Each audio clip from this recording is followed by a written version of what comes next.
चुनाव है, जीतना जरूरी है, क्योंकि ये कहा जाता है कि पॉलिटिक्स में केवल जीत ही सबसे बड़ा सक्सेस है। और अब सवाल है कि ये हुआ क्यों? अगर बीजेपी को अपने काम पर भरोसा था या भरोसा है, तो बीजेपी नेताओं के संबोधन में 4.5 साल के मुद्दों की जो बातें हैं उनको जगह कम क्यों मिल रही है?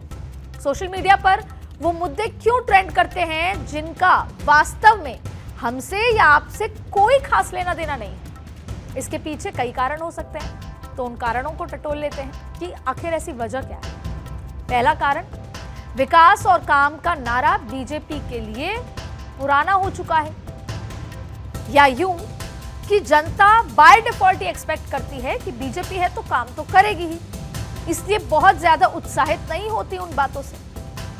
तो हम बात ये कर रहे हैं कि विकास और काम का नारा बीजेपी के लिए पुराना हो चुका है। ऐसा इसलिए क्योंकि 4.5 साल तक विकास, मोदी है तो मुमकिन है और मोदी की गारंटी जैसे नारे दिए गए। चुनाव की तारीखों के ऐलान से ठीक पहले का दौर याद कीजिए। पीएम मोदी राज्य दर राज्य घूम रहे थे, उत्तर से दक्षिण तक, और इस दौरान प्रधानमंत्री मोदी ने अपने संबोधनों में कांग्रेस और बीजेपी के कार्यकाल की तुलना करते थे कि 60 साल क्या हुआ और इन 10 सालों में क्या क्या हुआ। हो सकता है कि चुनाव प्रचार को धार देना या आक्रामक दिखने के लिए इस तरह के मुद्दे अब सामने आने लगे हैं जिनका हम जिक्र कर रहे हैं। दूसरा ऑप्शन, काम और विकास को लेकर अति आत्मविश्वास। इस बात में कोई दो राय नहीं कि बीजेपी में मोदी सरकार के कामकाज को लेकर गजब का आत्मविश्वास है, लेकिन हो सकता है इस कारण से बीजेपी इन मुद्दों के जरिए विरोधियों के वोट बैंक में सेंधमारी की कोशिश कर रही है। किन मुद्दों से? वो मुद्दे जो अब आपको सुनने में लगे हैं, जो विकास से इतर है, कि सीधा सीधा विरोधियों का जो वोट बैंक है उसको कैसे बिखरा दिया जाए, इसलिए ये नए मुद्दे आने लगे हैं। तीसरा ये हो सकता है कि बीजेपी चाहती है विपक्ष की चर्चा हो और याद किया जाए कि विपक्ष ने क्या क्या किया।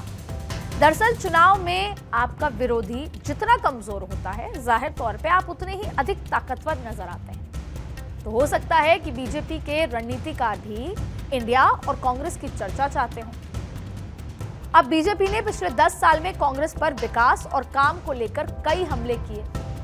हो सकता है अब इसे नई धार देने के लिए बीजेपी मंगलसूत्र, संपत्ति की लूट, विभाजन, एक्सीडेंटल हिंदू, औरंगजेब, मछली, मटन और मुगल के जरिए विपक्ष को, उनकी एक्सेप्टेंस को नकारने की कोशिश में लगी हुई, ताकि बीजेपी लंबे समय तक विपक्ष को सत्ता से दूर रखने में कामयाब रहे। हम ये पता कर रहे हैं कि सडनली विकास से इस तरह के मुद्दे आने लगे, उसकी वजह क्या हो सकती है? तो ये 3 वजह हमने आपको बताई। ये तो हुई सत्ताधारी दल की बात। अब आइए विपक्ष खेमे में। जिस तरह से सत्ताधारी दल में जो मुद्दे थे पिछले 4.5 साल, वो अब सडनली बदल गए। कुछ ऐसा ही अंदाज विपक्ष का भी। पहले तो विपक्ष के तमाम दल एक ही मंच पर आकर एक साथ होकर बीजेपी को रोकने की मंशा दिखाते हैं, लेकिन स्वार्थ के नींव पर खड़ी विपक्ष की इमारत कुछ महीनों में ही ताश के पत्तों की तरह बिखर जाती है।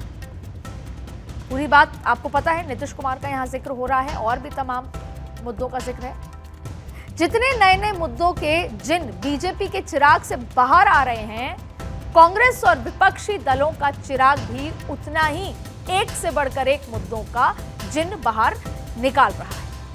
पूरी तरह टूटकर बिखर चुका विपक्ष एक समय अब वापस इकट्ठे होने की कोशिश की है, अपने इसी चिराग की रोशनी में अपना सियासी भविष्य ढूंढ रहा है।